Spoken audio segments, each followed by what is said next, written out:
sobe ao trono da Pérsia Ciro II, o Grande.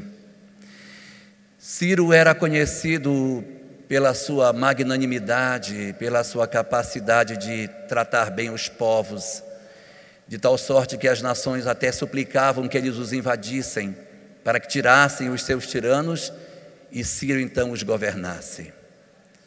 Ciro invade a Babilônia e, ao encontrar os judeus cativos, faz com eles o que faz em todos os países que invade: liberta todos os escravos. Ciro então chama os líderes da comunidade judaica e afirma para eles que eles estavam livres para retornarem à sua terra. E quando esses homens afirmam que Nabucodonosor teria destruído a única referência religiosa que eles tinham, que era o Templo de Jerusalém, Ciro, além de lhes dar a liberdade, concede-lhes também o dinheiro para que possam reconstruir o seu templo.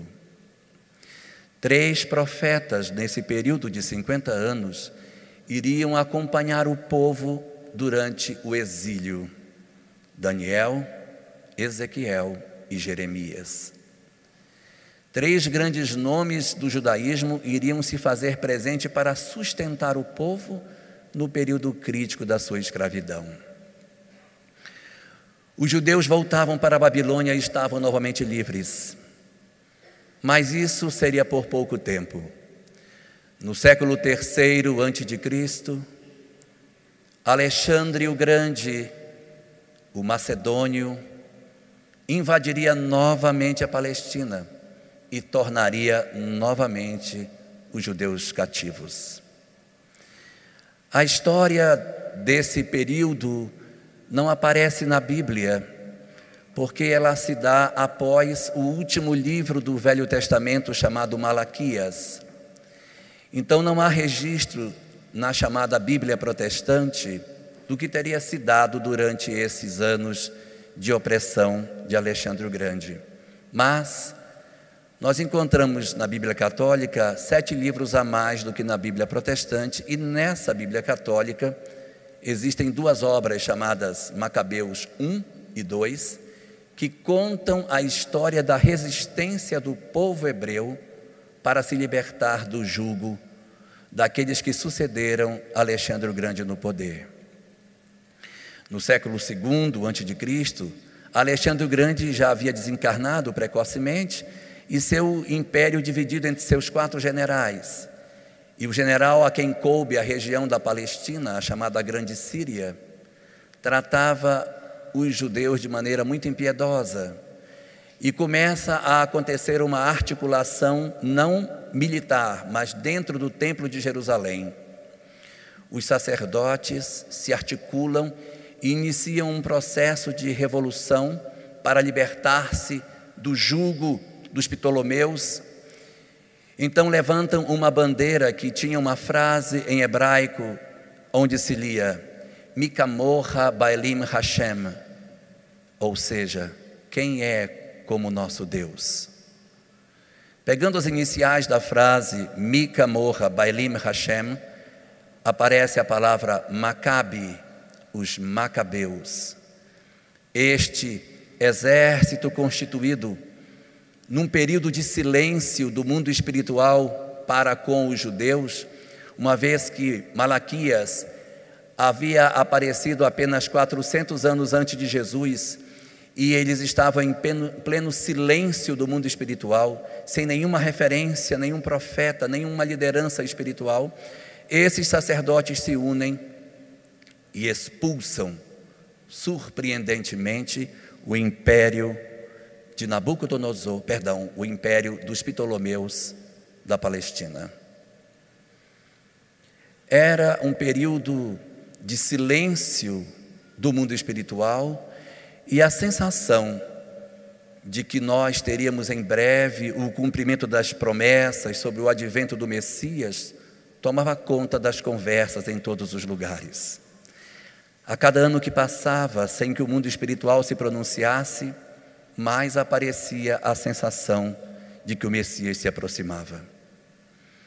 Porém, No ano 63 antes de Cristo, os judeus iriam enfrentar o seu quarto e mais amargo período de escravidão. Os romanos entrariam em Jerusalém. Eles começariam um processo de dominação, esmagando todas as expressões de revolução que pudessem existir. O império, acostumado a combater rebeldes, se localizava em todas as regiões do Estado de Israel para combater aquilo que acontecia em qualquer lugar. Durante todo o período em que os romanos estiveram à frente do comando da Palestina, 7 revoluções foram sufocadas. Cada vez que sufocava, mais crescia o desejo de que o Messias aparecesse. Era lógico, porque quando eles estiveram no Egito, Moisés apareceu e os salvou. Quando estavam na Babilônia, Daniel apareceu e os salvou. Quando os Ptolomeus invadiram a Palestina, os Macabeus os salvaram. Era a hora agora de aparecer alguém que os salvasse. Era um século marcado por personalidades singulares. Comandava especificamente a Judéia um homem chamado Herodes, o Grande. Ficou com o nome de o Grande pela magnitude de suas obras e pelo perfil de sua personalidade cruel. Segundo se diz, teria ele assassinado a própria esposa numa crise de ciúme e mandado degolar 2 de seus filhos por entender que eles estavam planejando uma rebelião contra ele.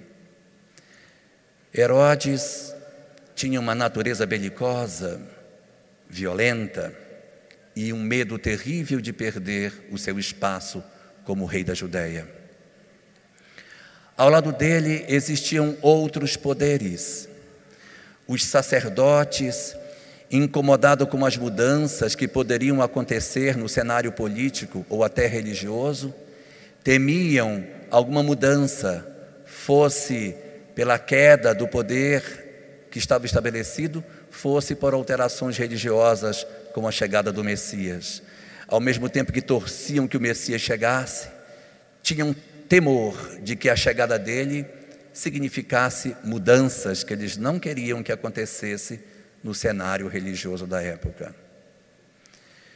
No reverso da medalha, movimentos políticos se juntavam no norte de Israel, com ramificações na Judéia, aonde se via com mais frequência os chamados zelotes, um grupo de homens destinados a morrer em prol da liberdade do povo de Israel, e que usavam um punhal significativo e característico, o chamado sicari, um punhal curvo que eles traziam escondidos na cintura para usar quando assim fosse necessário.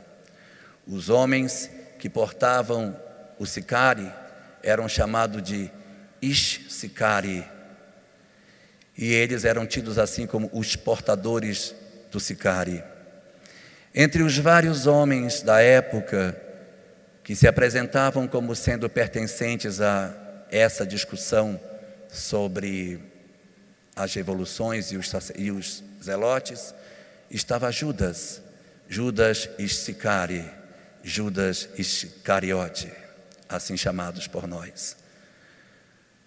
Haviam outras pessoas que faziam parte desse processo, os ricos, preocupados com seus valores amoedados, com sua juventude cheia de muitos sonhos e que usufruía de todo o poder econômico que ainda podiam ter naquele período de tanta opressão do Império Romano. Mulheres que eram oprimidas por uma sociedade machista que a impedia de ter uma relação de igualdade com os homens, e muitas delas sofriam por conta disso o abandono de seus próprios companheiros, enquanto outras eram tratadas como se fossem prostitutas por não se enquadrarem no processo de equilíbrio social que deveria ser mantido.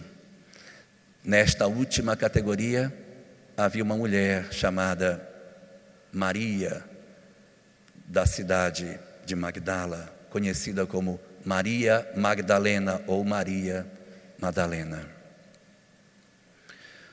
Todos esses personagens poderiam ter passado despercebidos por nós, e talvez mal o conhecêssemos de nome, se fosse realmente cada um deles apenas um elemento na história sem nenhuma vinculação com o que se deu em seu tempo. Mas um encontro singular que teria acontecido com cada um desses personagens alterou significativamente a visão de cada um deles sobre o que seria a vida. Porque exatamente nesse período em que o silêncio de 400 anos do mundo espiritual se fazia, que o Império Romano comandava com suas hostes todas as regiões da Judéia, e que os poderes econômicos e religiosos e políticos se articulavam para que assim se mantivessem, nessa época nasceu Jesus. O nascimento do Cristo e o encontro dele com essas personagens iria ser profundamente significativo para cada um deles. Quando Jesus chegou, a expectativa é de que ele seria um libertador. Afinal de contas, Moisés havia sido, Ciro havia sido, todos haviam sido, os macabeus. A esperança era que Jesus viesse para realizar o trabalho de ruptura com o modelo político que estava estabelecido. As profecias diziam que ele seria o rei de Israel e que seu reino nunca mais teria fim. Acontece que Herodes, quando teve a notícia de que o menino havia nascido, teve medo de perder a sua posição e, segundo as tradições cristãs, teria determinado a chamada matança dos inocentes, determinando que todas as crianças abaixo de 2 anos que fossem encontradas do sexo masculino fossem todas mortas, para impedir que esse possível Messias viesse amanhã retirar dele o seu trono. Mal ele sabia que não ia durar muito. Herodes, o Grande, iria só ter mais 2 anos de existência e desencarnaria de forma lamentável, segundo os historiadores, tendo uma doença horrível, que hoje os estudiosos dizem que ele teria sofrido de síndrome de Fournier. É uma bactéria que corrói o tecido com as pessoas ainda vivas e vai destruindo tudo, com elas sentindo muita dor. Herodes o Grande agiu dessa forma. Já os sacerdotes preferiram contestar Jesus, não aceitar o processo que eles não aceitar a mudança que Jesus poderia propor ao processo que eles estavam atravessando. E por isso várias vezes encontraram com Jesus numa contenda, não querendo aceitar aquilo que era a mudança, nos conflitos internos que passavam, por saber que a mudança precisava acontecer, mas que eles não poderiam abrir mão da situação confortável que se encontravam. O conflito do sacerdócio entre aceitar o que era certo e aquilo que eles estavam acostumados a fazer, promoveu muitas dores e muitas rupturas dentre aqueles que compunham a classe sacerdotal de Israel. Judas Iscariotes, encontrando com Jesus, achava que ele seria a solução política. E ele imaginava que quando ele colocasse Jesus em confronto com o Império Romano, iria conseguir, por fim, o conflito que ele queria, e Jesus certamente iria destruir os romanos e libertar Israel. Isso não aconteceu. Não se deu.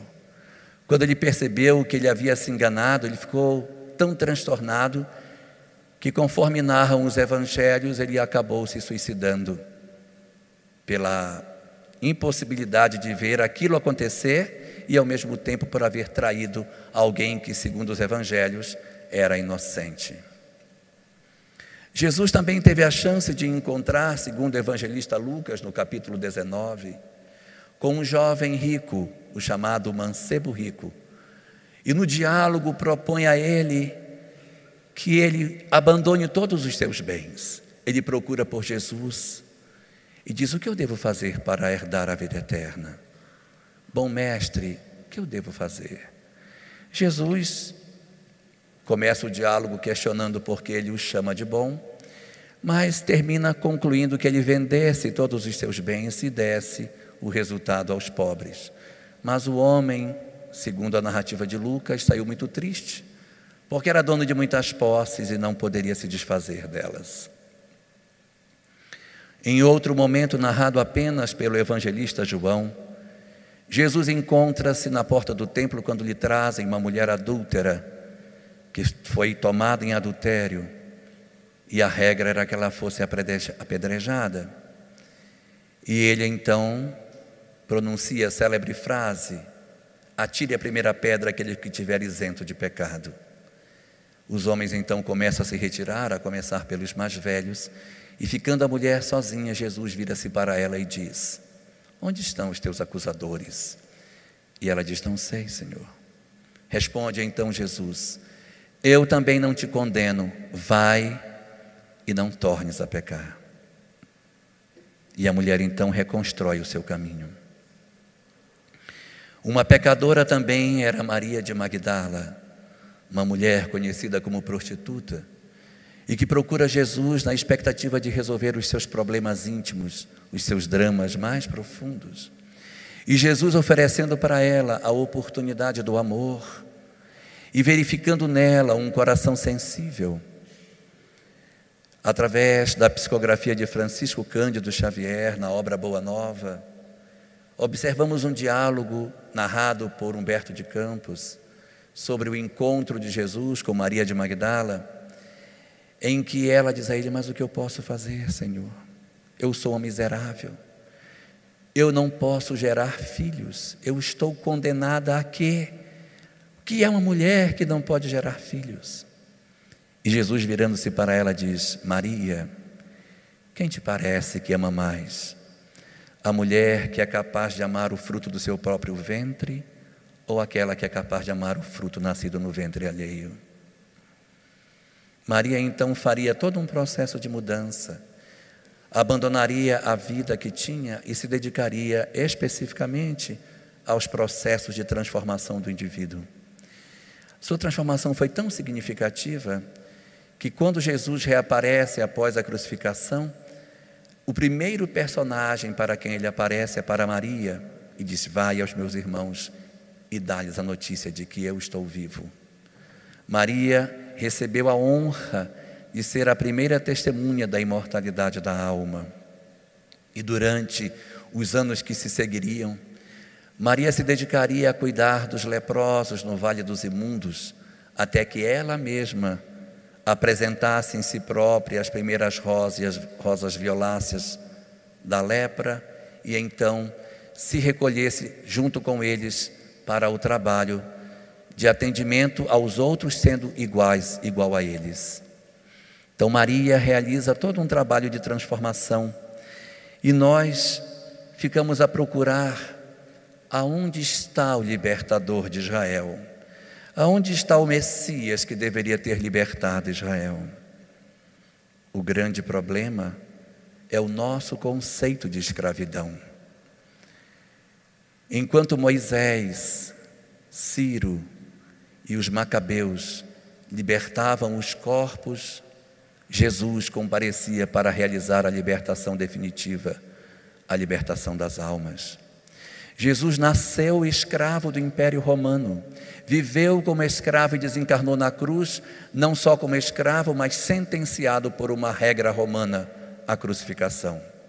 Mas apesar de ter nascido, vivido e desencarnado na condição de escravo, não deixou de ser o maior de todos os libertadores que poderíamos imaginar, porque não cuidou de libertar os corpos, mas cuidou de libertar as consciências.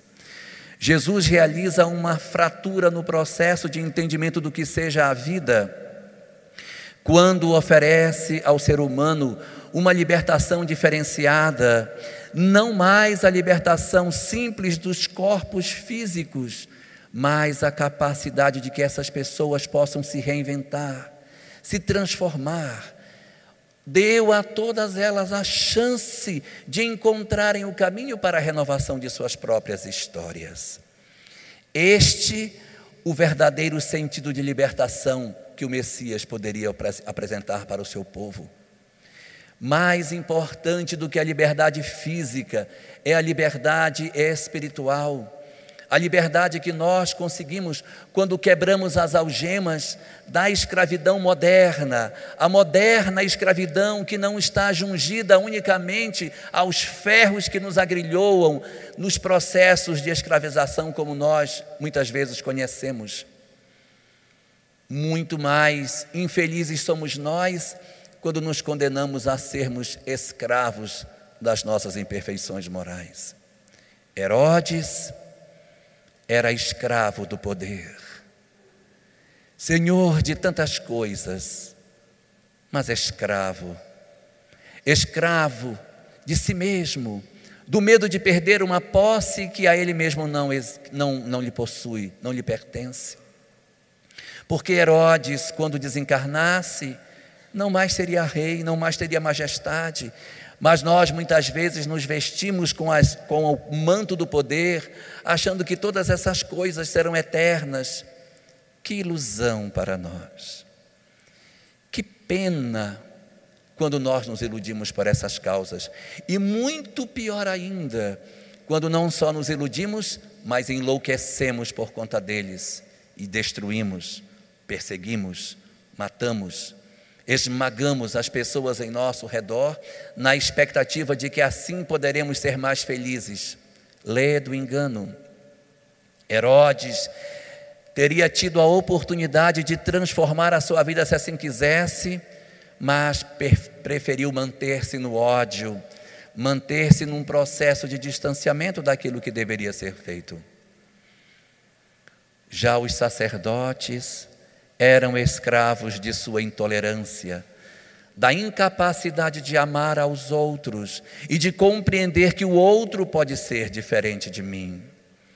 Os conflitos internos que viviam, pelas leituras que faziam e a prática religiosa distante daquilo que realizavam, produzia processos profundos de amargor, fazendo com que eles, sacerdotes, apesar da vida exterior de pureza que muitos cultivavam, traziam no interior de suas almas as dores profundas de não haverem conseguido realizar aquilo que a lei pregava, porque o mandamento amar ao próximo como a si mesmo não é um mandamento nascido no cristianismo, é um mandamento do Levítico, é do Velho Testamento, é levantado por Moisés. Da mesma forma, Judas Iscariotes, que poderia ter aproveitado a oportunidade vivendo ao lado do Senhor, não aproveitou. Vítima que era da sua escravidão, a escravidão da revolta, da inconformação e da crença de que nós podemos tomar sobre as nossas mãos a justiça do mundo, conduziu para que ele cometesse os desatinos que realizou. Viveu ao lado de Jesus e não compreendeu a sua mensagem. Tudo que ouvia, traduzia como uma forma de revolução. E quando percebeu que estava equivocado, entendeu que era tarde demais e, diferente de Pedro, que negando Jesus reconstrói seu caminho, Judas foi mais frágil e abandonou o processo da existência física na crença de que assim agiria melhor.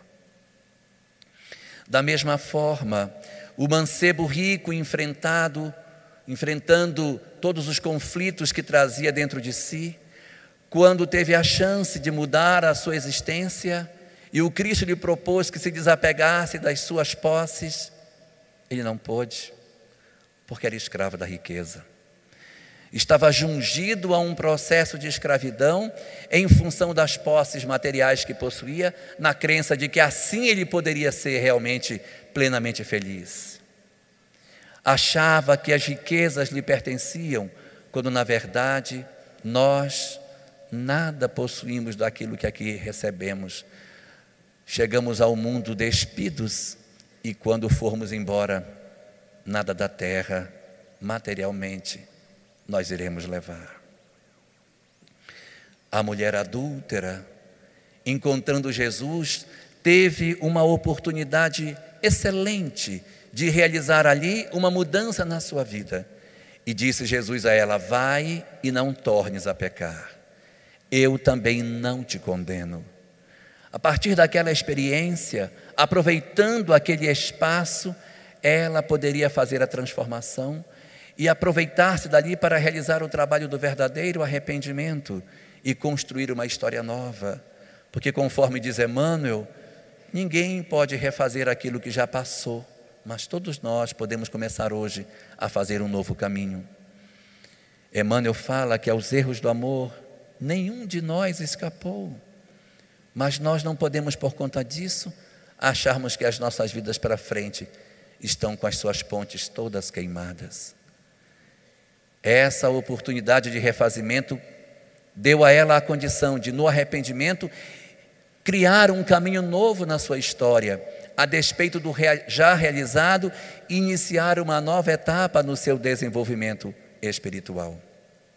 E Maria de Magdala, a grandiosa Maria Madalena, que realizou uma mudança, uma transformação tão extraordinária, que passou a ser uma referência no processo de transformação entre todos nós. Segundo Vinícius Pedro de Camargo, na obra Nas Pegadas do Mestre, Jesus teria sido muito grande quando tirou Lázaro do sepulcro, mas ele foi muito maior quando resgatou a alma de Madalena para a luz. Porque o corpo de Lázaro mais tarde voltou para o sepulcro, mas a alma de Madalena nunca mais voltou para a escuridão. Esse resgate definitivo e determinante das nossas vidas no encontro com a luz era o que de mais positivo, de mais extraordinário Jesus poderia fazer por aqueles que conviviam com ele. Sua mensagem, assim, logo se espalhou, cativando inúmeros indivíduos da época. E os estudiosos de agora, debruçados sobre o comportamento de Jesus, dizem: este homem era extraordinário, porque ele fez uma coisa muito difícil. Ele fez escravos sonharem, porque os escravos são pessoas sem perspectivas, mas Jesus fez com que os escravos pudessem sonhar. E muitos que eram escravos do Império Romano, debruçados sobre a crença da imortalidade, do amor, do perdão e desse propósito que o Cristo apresentava, em que oferecia-se como local para que todos viessem: vinde a mim todos os que vos achais cansados e aflitos, e eu vos aliviarei. A mensagem cristã, portanto, saiu da Palestina e começou a tomar espaço nas regiões aonde os pregadores faziam, mas poucos séculos depois ela começaria a perder um pouco do viço, porque nós começaríamos a tratar a mensagem de maneira diferente.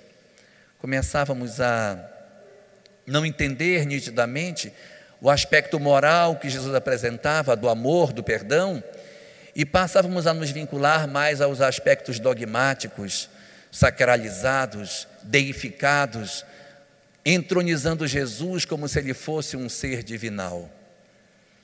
Isso fez com que o cristianismo, ao longo dos séculos, começasse a perder a busca pela essência do comportamento e nos emaranharmos em função daquilo que nós somos, porque éramos nós mesmos no ontem, vivendo experiências em que afastávamos a compreensão de Jesus daquilo que era, na verdade, o conhecimento verdadeiro. Mas o tempo se encarregaria de cuidar de todas as coisas. E depois de muitos séculos de esquecimento da mensagem original, o século XIX iria oferecer a nós um resgate de uma questão muito interessante. Era a oportunidade de nós desatarmos o novelo que havia sido criado e que ofuscava a luz que o Evangelho trazia lá no fundo, e poder resgatar a mensagem do comportamento e não a mensagem litúrgica que nós cobrimos, vestimos a mensagem de Jesus. Era a hora de nós fazermos uma leitura mais clara da mensagem do Cristo. Esse período é o período no qual nós temos o desatar das vinculações da religião sobre a ciência e sobre a filosofia, permitindo o livre pensamento sobre as ideias. Aproveitando-se desse espaço de pensamento e dos fenômenos mediúnicos que aconteciam na primeira metade do século XIX, Allan Kardec começa a reunir os conhecimentos e formar a doutrina espírita. Uma das consequências logo iniciais da formação do conhecimento espírita foi a percepção do desdobramento moral que ela possuía. Ao notar o comportamento moral que a doutrina espírita tinha, ele vai perceber o quanto é semelhante à mensagem moral que Jesus apresentava. E então compõe uma obra, o Evangelho segundo o Espiritismo, tentando fazer um resgate dessa questão moral. No ano seguinte, em 1865, ele compõe uma obra chamada O Céu e o Inferno, ou A Justiça Divina segundo o Espiritismo, tema da nossa Semana Espírita. Allan Kardec queria pegar um conjunto de informações e tratar numa obra magistral, que agora está fazendo 150 anos. A obra O Céu e o Inferno é dividida em duas partes, uma parte mais teórica e uma outra parte prática fantástica. A primeira dessas partes vai discutir os conceitos sobre céu, sobre inferno, sobre purgatório, e muitos nos indagamos, mas de onde surgiu o purgatório? Só era céu e inferno, surgiu de onde? É que o livro de Macabeus, que não está constante na Bíblia protestante, é que trata sobre isso, da chamada oração pelos mortos. É prática comum no judaísmo orar por aqueles que já partiram. Ora, se eu oro por alguém que já partiu, é porque a minha oração pode mudar a condição desse indivíduo, porque se não puder mudar, não tem por que orar. Os judeus acreditam que orando pelos que estão do lado de lá, é possível que eles ingressem numa instância de maior compreensão e, portanto, consigam ter mais lucidez no mundo espiritual. Mas essa obra não está na Bíblia protestante, portanto, a ideia de se orar pelos mortos não compõe o ideário do protestantismo. Já a Bíblia católica contém essas obras e, por isso, nós temos toda uma tradição de oração pelos mortos, e essa oração pelos mortos vai culminar com a ideia de que deve ter um lugar onde as almas ficam, e daí foi surgida a figura do purgatório. A ideia de céu e de inferno, ela não é uma ideia unicamente cristã. Todas as demais religiões do mundo antigo têm a compreensão nítida e clara de que os bons após a morte vão para um lugar bom e de que os maus vão para um local não muito agradável. Mas a concepção católica insere mais uma instância, que seria o purgatório. Outras doutrinas reencarnacionistas compreendem a multiplicidade de instâncias que os espíritos ficam no mundo espiritual. Allan Kardec, então, se debruçando sobre esses conceitos, começa a perceber claramente uma coisa. Ele nota logo que céu e inferno, contrariamente àquilo que nós costumeiramente pensamos, não são instâncias físicas, não são locais geográficos criados pelo Senhor de todas as coisas para que ali fiquem as almas. Em outras palavras, na conceituação da doutrina espírita, Deus não consagrou um lugar para ser o céu e um lugar para ser o inferno. Não é possível, porque, segundo aquilo que a doutrina espírita apresenta, o estado de céu ou de inferno nada mais são do que estados de consciência, são estados conscienciais. Não são regiões que estejam do lado de fora de nós, mas são regiões internas a nós. Então, a primeira conclusão é que essas conceituações de céu e de inferno não são regiões físicas. A segunda conclusão é que, mesmo não sendo regiões físicas, as almas semelhantes, elas se aproximam por similaridade. Então nós podemos encontrar um lugar onde se reúne um conjunto de almas infelizes ou um conjunto de almas felizes. Mas elas não estão assim porque foi determinado pelo Criador. Mas os espíritos assim escolheram, assim como nós escolhemos as nossas amizades, a nossa predileção de companhia por aqueles que se afinizam conosco. Daí, por afinidade, as almas costumam se agrupar em determinados locais, mas não que ali esteja consagrado para ser efetivamente um local ou de luz ou de sofrimento. Uma terceira conclusão que Allan Kardec conclui com relação à questão de céu e de inferno, é que essa divisão ela é puramente didática. Não existe a conceituação de céu e de inferno, como se fossem dois pontos extremos. Ele observa que a condição do espírito no mundo espiritual nada mais é do que aquela que ele mesmo buscou na vida física.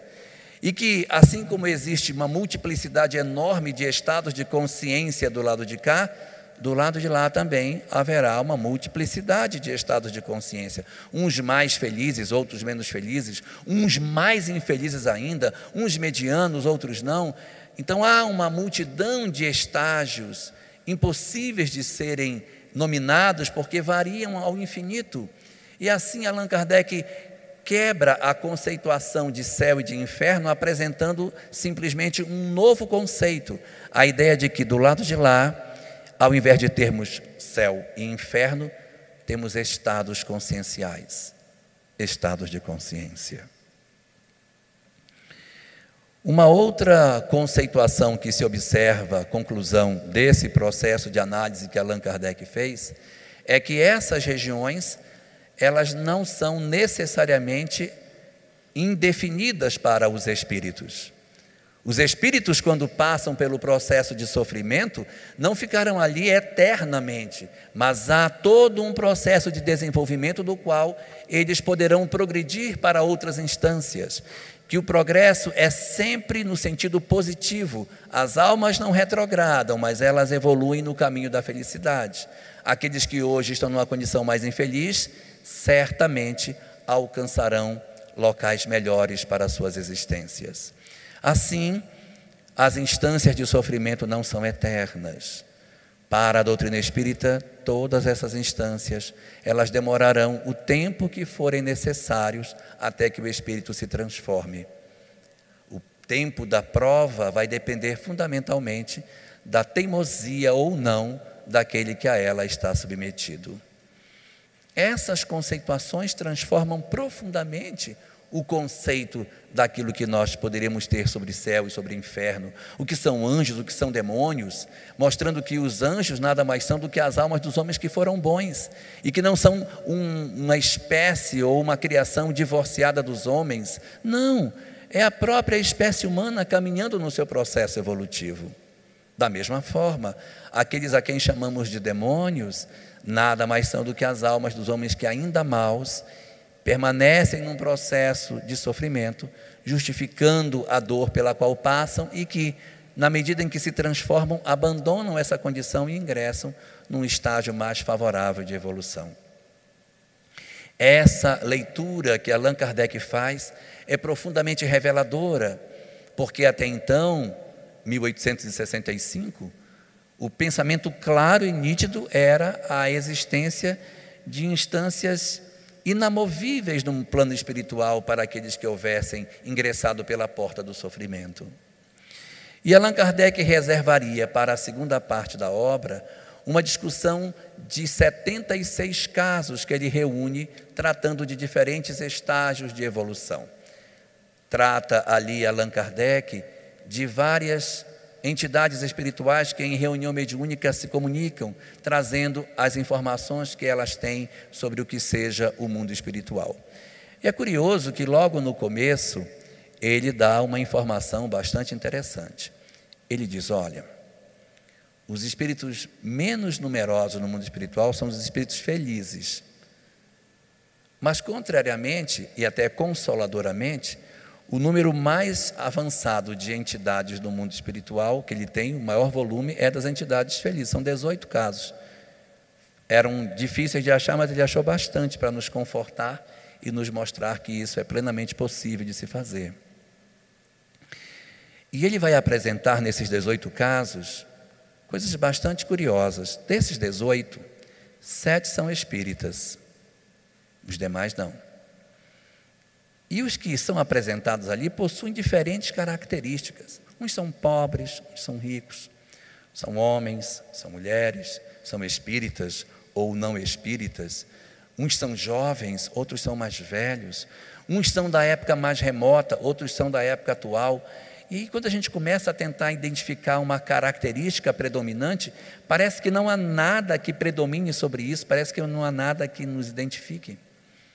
Mas, se nós formos fazer um quadro sobre essas personalidades, há uma característica que todos eles apresentam. E aqueles dentre nós que queremos amanhã sermos contados entre as almas chamadas de felizes, podemos seguir esse roteiro. O roteiro é: todos aqueles que são citados são apresentados como pessoas prestativas, preocupadas com o próximo. Então, se a gente está interessado em ter uma boa sorte na vida futura, que a gente atente para esse detalhe. E aí vem uma questão bastante curiosa: nenhum deles é apresentado como construtor de uma creche, como fazendo um trabalho enorme. Nenhum deles tem. Todos fazem um trabalho pequenino. É um trabalho individual. Porque às vezes a gente acha que a gente vai se justificar após a morte pelo tamanho do trabalho que a gente faz. E não é. É pela intensidade do trabalho que se faz. Ainda que meu trabalho seja pequeno, mas se for intenso, eu estou justificado. Mas um trabalho grande, aonde eu chego impaciente, ai meu Deus, tenho que ir lá com os velhinhos hoje, ai, tenho nojo daquilo, mas eu tenho que ir. E a pessoa vai amarrada, com raiva. Graças a Deus acabou, já cumpri minha obrigação, estou ótimo, agora já fiz a minha caridade. Você está vendo, né? Está vendo? Lê do engano. A caridade não está naquilo que se faz.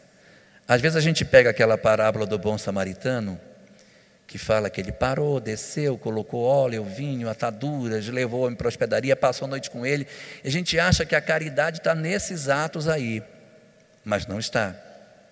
A caridade está antes de todos eles, quando diz assim: e passando por aquele lugar um samaritano, que vendo-o, moveu-se de íntima compaixão. É esse mover-se de íntima compaixão que é o que se espera, porque não é o fazer, é o sentir.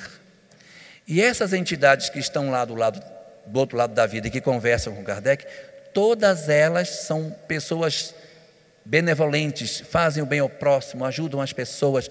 A característica dominante delas é serem pessoas prestativas. Então essa pode ser a nossa indicação para que nós chegamos ao mundo espiritual. Depois ele narra um conjunto de outras entidades. Ele narra alguns casos, são 6 casos, de entidades em condições medianas. Espíritos que desencarnaram não muito bem, enquanto os primeiros desencarnaram sentindo um leve torpor e acordaram do lado de lá em poucas horas, 1 hora, 2 horas, outros em 3 horas. Esses, quando vem a hora do passamento, assim chamado, sentem um torpor e quando acordam no dia seguinte. Ficam como que dormindo durante um período maior. Qual a característica predominante dessas entidades? Estão em condições medianas, não estão sofrendo, mas eles estão em condições medianas. O que são eles? Uma leitura dos casos e tentando fazer uma tabulação das características nos aponta que a característica predominante desse estado de consciência é o das pessoas que são cumpridoras das suas obrigações. Eu acordo cedo, vou para o meu trabalho, faço tudo que tem que ser feito, não perturbo ninguém, não engano ninguém, cumpro o meu papel. Vou na minha via. Se você pedir uma carona, eu não posso lhe dar, porque eu estou indo para o meu trabalho, meu caminho é este. Se for no meu caminho, você vai, se não, pegue um ônibus. Então, os chamados espíritos em condições medianas, eles não flexibilizam para socorrer ao outro, eles seguem a rota que é deles. Existe uma mensagem na obra Entre Irmãos de Outras Terras, escrita por Chico Xavier e Valdo Vieira, que tem um trechinho de uma mensagem assim: queres saber se estás bem? Pergunta a ti mesmo: estou preocupado com o próximo? Se a resposta for não, tu não estás bem. Então, quando a gente está assim, eu não quero nem saber, eu quero é que se dane, não estamos bem. Estamos na condição de espíritos em condições medianas. E uma segunda característica dessas entidades, além de serem assim, um segundo atributo deles, são melancólicos. Não são pessoas alegres, espontâneas. Eles trazem um quê de tristeza, um punhal cravado no peito, que não deixam que eles sejam plenamente felizes. Essa é a característica das almas que estão ali colocadas como sendo em condições medianas. Depois existem as almas que estão numa condição ruim, as almas que não estão bem. Ele traz 9 casos desse tipo. E entre esses 9 casos, analisando o comportamento deles, observa-se as seguintes características em todos eles. Primeira, apego. Sofrem porque são apegados. São apegados a alguma coisa que não lhes deixa ter sossego do mundo espiritual. São suas riquezas, suas posses, suas coisas que os incomoda, que os perturba e não permite com que eles consigam chegar ao mundo espiritual em condições mais tranquilas. Nós temos que trabalhar a nossa intimidade para que nós não fiquemos assim. Senão a gente vai chegar do lado de lá, incomodado com o que deixou do lado de cá. Uma segunda característica dessas entidades é que elas também possuem muitos vícios. É um outro sinal das entidades que estão nessa condição. Um vício que também pode ser relacionado com apego. Eu tenho um vício nas minhas posses, um vício. Então, tudo aquilo que para nós constitui vício, posse, apego, vai nos conduzir a uma condição infeliz do lado de lá da vida. É um recadinho para nós, para a gente começar a pensar. Às vezes a gente lê muito e acha que só vai acontecer com os outros.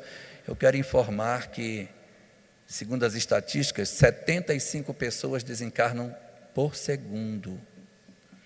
Em 1 minuto dá para ir todo mundo aqui. Isso pode ser o último. Então a gente precisa se preparar para esse processo de transição que todos nós iremos enfrentar, porque essa chegada ao mundo espiritual é uma condição para todos nós, não é uma condição só para A ou para B. Nós iremos defrontar com a nossa consciência do lado de lá. E em que estado consciencial nós estaremos quando atravessarmos? Allan Kardec, depois desses capítulos, aborda os chamados espíritos endurecidos, que são entidades que do lado de lá não se mexem, continuam do mesmo jeito. Sofrem da famosa síndrome de Gabriela, não é? Eu nasci assim, eu sou mesmo assim, e eu vou ser sempre assim. E as pessoas continuam mantendo os mesmos sentimentos de ódio, de desamor, mesmo depois da morte, sabendo que a morte não existe. Eu sei, mas eu continuo com raiva dela, mas tem mais sentido. Mas eu continuo. São chamados espíritos endurecidos, que estão também no processo de sofrimento. Às vezes, não um sofrimento como os primeiros que choram, que lamentam, que se entristecem, mas um sofrimento duro de um coração que amanhã vai ter que passar por uma fase de chorar a sua própria dor, mas que hoje não está chorando. Allan Kardec também conta alguns casos, são 6, dos chamados criminosos arrependidos, em que ele mostra algumas situações de personagens que cometeram crimes e que hoje no mundo espiritual estão numa condição mais satisfatória, que estão mudando o seu comportamento, que estão iniciando um processo de transição. Depois apresenta 9 casos de suicidas, mostrando a condição em que eles se encontram no mundo espiritual, a dor que decorre do ato, mas ao mesmo tempo as consolações por se perceber que não estão irremediavelmente perdidos e que, apesar de não ser a opção mais satisfatória no processo da dor, ainda assim Por mais que as nossas falhas sejam grandes, maior ainda é a misericórdia do Criador, que vai aguardar por um tempo até que a gente se refaça e vai resgatar essas almas para que elas continuem o seu processo de melhoramento. É uma dor muito grande, mas não uma dor irreparável. Existe condição de nós resolvermos as questões do sofrimento, apesar de não ser recomendável em nenhuma das situações que nós façamos a opção pelo suicídio para a solução dos nossos dramas. Ele termina a obra tratando especificamente das chamadas expiações terrestres, que são vários casos de espíritos que durante a vida tiveram experiências, e ele conversa com essas entidades, realizando um trabalho de resgate do porquê do sofrimento delas, por que isso aconteceu e qual a relação que isso existia com as suas histórias de vida. É uma obra extremamente elucidativa e, assim, chama a atenção a naturalidade dos diálogos de Allan Kardec com as entidades, tão coloquiais, conversando de maneira tão natural com os espíritos, que às vezes a gente acha que os espíritos são coisa do além, os espíritos são coisa do aquém, estão próximos de nós. Existe toda uma naturalidade nesse processo de comunicação que a gente precisa tratar da forma como ela precisa ser trabalhada e não com essa mística de terror que muitas vezes se coloca. A obra de Allan Kardec iria ser bastante interessante nesse processo, mas nós teríamos ainda outras obras que viriam para aprofundar e detalhar de maneira mais nítida, com casos, as chamadas regiões do mundo espiritual, os chamados estados conscienciais. A obra de André Luiz, discutindo a questão do mundo espiritual, apresenta algumas questões bastante interessantes.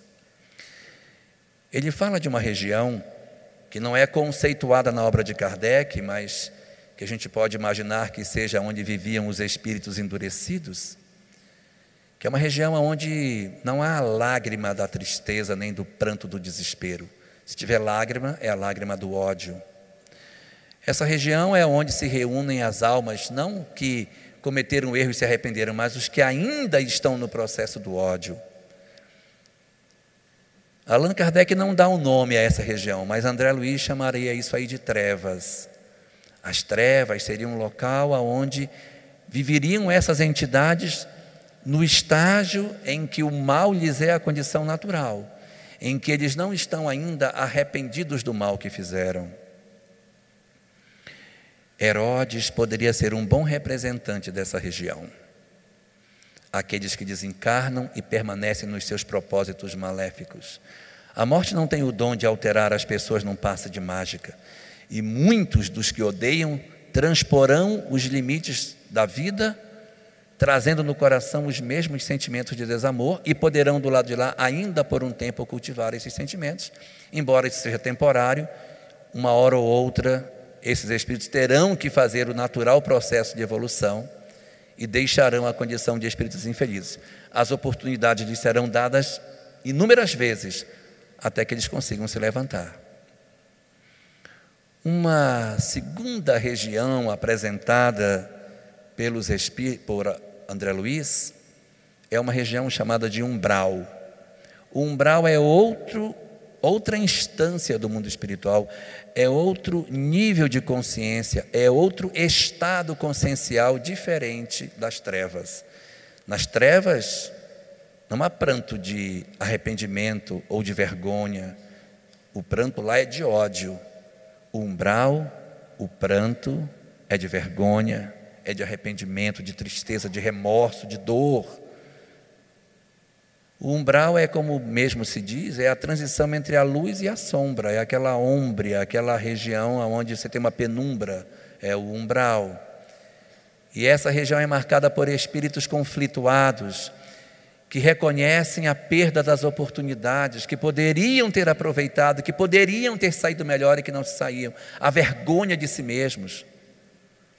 Os sacerdotes da época de Jerusalém poderiam ser uns bons representantes do umbral, pela dificuldade que tinham de aceitar as mudanças e a vergonha de si mesmo, de perceberem que estavam com todo um tesouro na mão e não souberam aproveitar. Outros personagens também que a gente pode encontrar do Evangelho podem estar em outras regiões. Conta-se que os suicidas, com muita frequência, eles ficam ligados ao corpo físico, eles ficam vinculados ao corpo por um tempo, até que se afrouxem os laços e se fixe como bem negativa a experiência da morte provocada, e aí eles então são retirados e levados para o mundo espiritual. Esses não ficam nas trevas, não ficam nas regiões chamadas de umbral, mas eles vão para um local diferente, chamado Vale dos Suicidas, apresentado no livro Memórias de um Suicida. Mas por um tempo ainda longo, permanecem vinculados ao corpo físico, vinculados ao corpo de carne, mesmo após a morte, para que eles consigam de si mesmos, de se desembaraçar e ter aquela experiência do suicídio como uma experiência marcante na sua história de vida. Judas poderia ser um bom representante dessa região. Existem, segundo André Luiz, outras instâncias, outros estados conscienciais, em que ele diz que muitos espíritos, quando desencarnam, permanecem na crosta terrestre, não se afastam para outro lugar, permanecem na crosta. São espíritos vinculados à vida na Terra em função do apego que têm ao medo das coisas, produzindo as chamadas casas mal assombradas, carro mal assombrado, geladeira mal assombrada, porque os espíritos ficam vinculados àquilo que amam e não quer esposa mal assombrada, fica vinculado e não quer abandonar a pessoa, não é? Então os espíritos ficam agarrados a determinadas experiências na expectativa de que assim eles consigam ter ainda acesso ao que eles não aceitam ter perdido.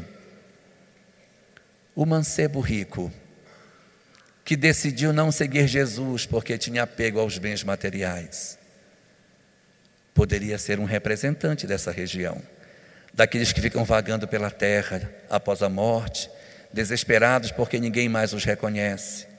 É outro estado consciencial. Também diz a obra de André Luiz que existem locais onde se recolhe as entidades que, embora não estejam em condições excepcionais, já se arrependeram de suas faltas, possuem ainda muitas lacunas morais, mas estão querendo mudar, estão no propósito de mudança. São as chamadas colônias espirituais, são cidades espirituais onde as pessoas se reúnem ainda com mazelas, numa condição mediana de evolução, onde elas estão ali se preparando, melhorando espiritualmente para voos mais altos. Quem sabe a mulher adúltera não seria uma habitante de uma colônia espiritual, em função da oportunidade do recomeço e que ela teria ali a chance de recomeçar uma nova existência interiormente. E uma última região citada por André Luiz são as regiões de luz, da qual nós pouco sabemos, porque aquilo que é pequeno não conhece aquilo que é grande. Mas sabemos que são regiões de profunda paz, onde as almas se reúnem pela afinidade dos interesses.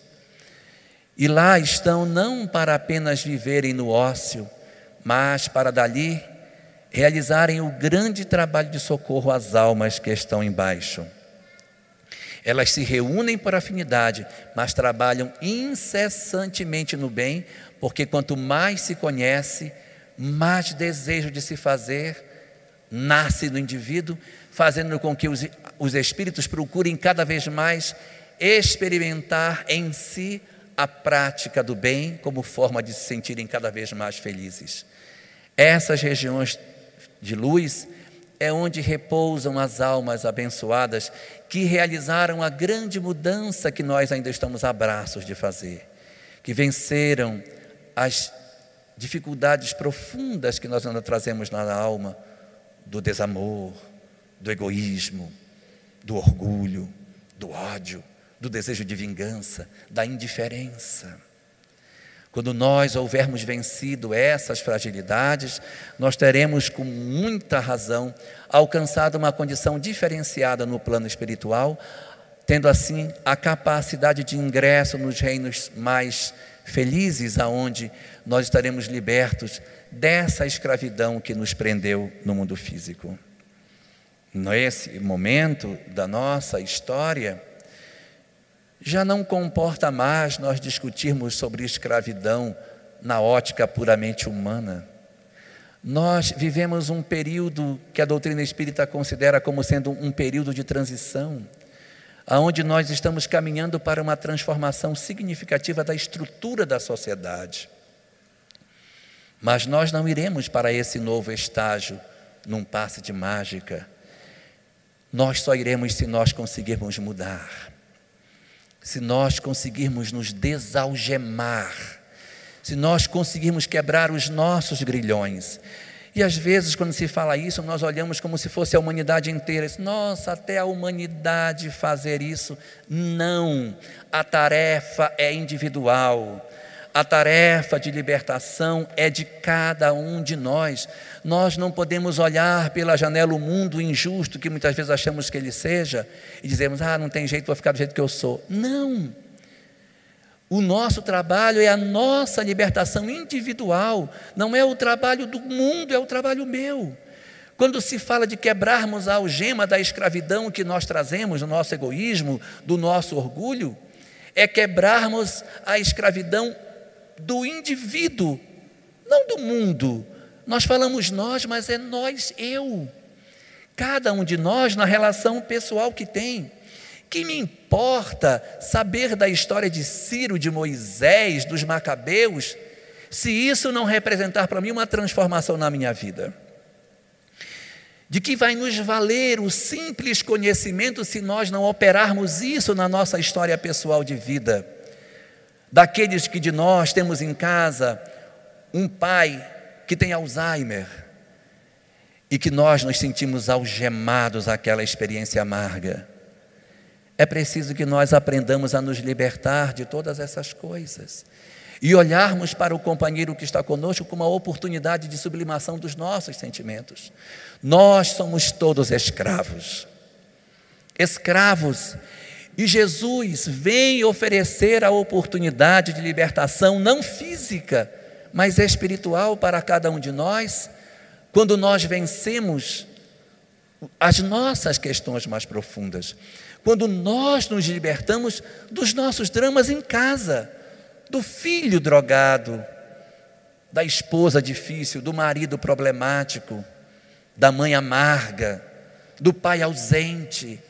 Quando nós compreendermos todas essas coisas e conseguirmos nos desalgemar do desamor, nós estaremos realmente libertos.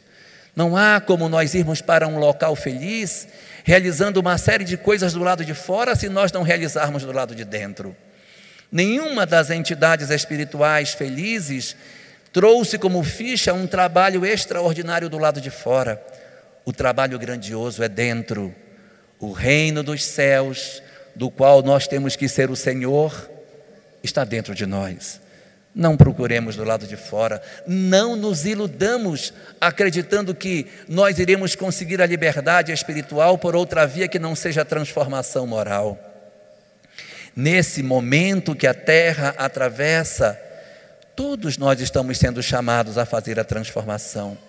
Transformar o mundo lá fora? Sim, mas transformar individualmente as nossas vidas. Não há mais tempo para nós perdermos com aquilo que não é valoroso.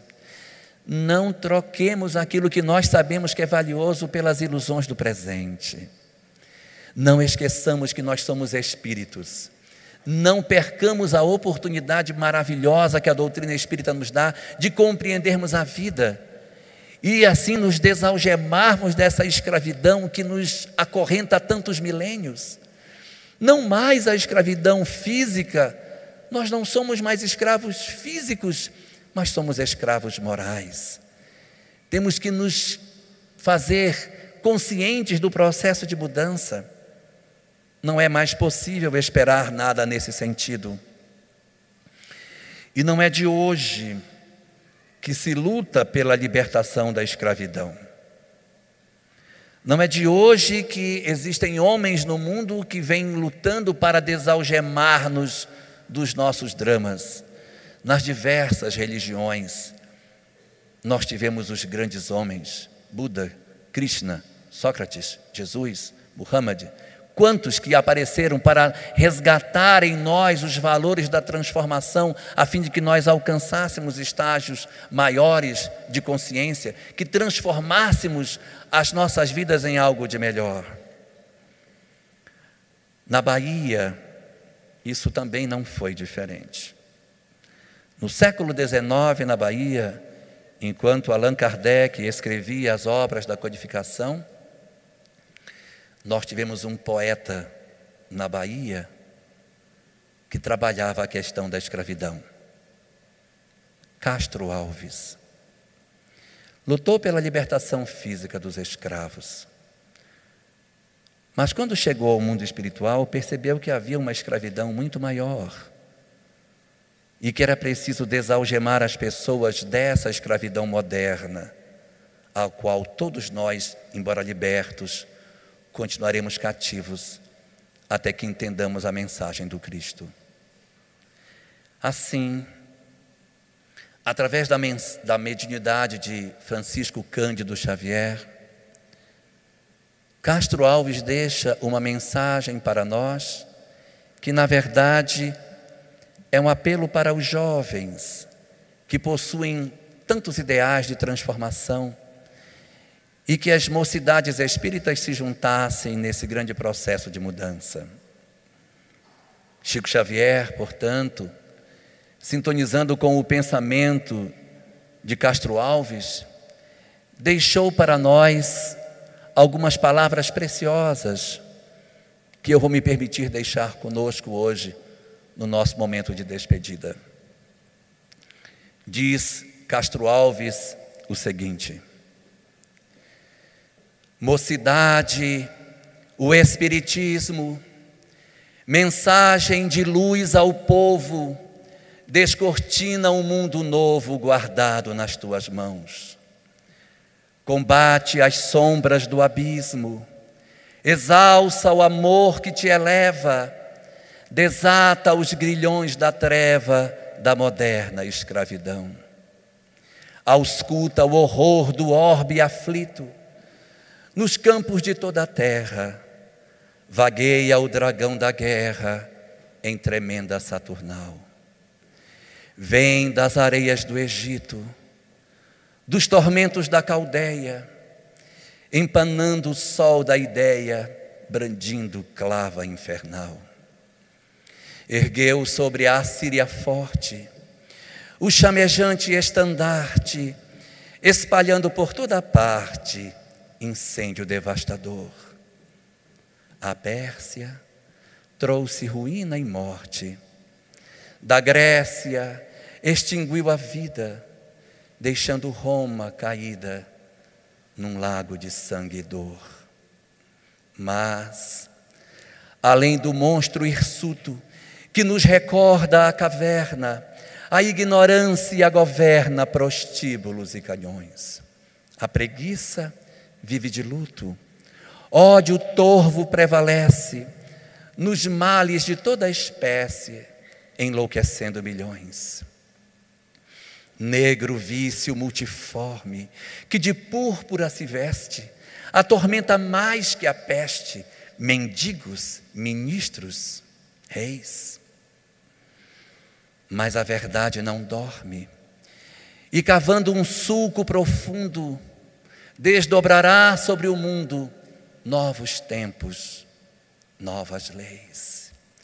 Juventude, a nova era já resplende no horizonte, ergue os braços, move a fronte no serviço varonil. Ama, crê, trabalha e espera, proclama a fé que te invade, cantando a fraternidade aos claros céus do Brasil. Soldados do Cristo Augusto, tercemos armas da crença, detendo por recompensa o dom divino de amar. O Salvador, brando e justo, para as glórias do porvir, elege a senha servir e manda a vida marchar.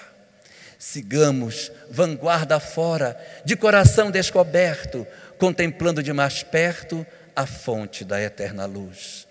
Acendamos nova aurora na noite que invade o templo, seguindo o sublime exemplo do Mestre sábio da cruz. Combatem ao vosso lado, sem fuzis conquistadores, espíritos benfeitores buscando a paz do amanhã. Ei-los, voltam do passado, são 1000 gênios sobre-humanos, choraram 300 anos nos circos da fé cristã. Trazem fúlgidas bandeiras, entoam hinos felizes, bendizendo cicatrizes, santificados heróis. Serviram a Deus de rastros, volvem hoje de outros astros, sóis brilhando noutros sóis. Mocidade, o Espiritismo, mensagem de luz ao povo, descortina um mundo novo guardado nas tuas mãos. Combate as sombras do abismo, exalça o amor que te eleva e desata os grilhões da treva da moderna escravidão. Sejamos todos bem-vindos à 62ª Semana Espírita de Vitória da Conquista e que Deus nos abençoe.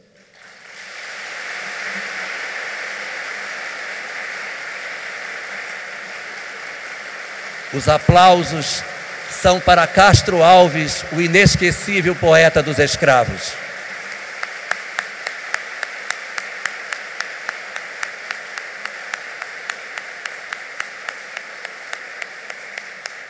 Acabamos de ouvir Jorge Alberto Elarracanto na abordagem do tema Céu e Inferno, Estado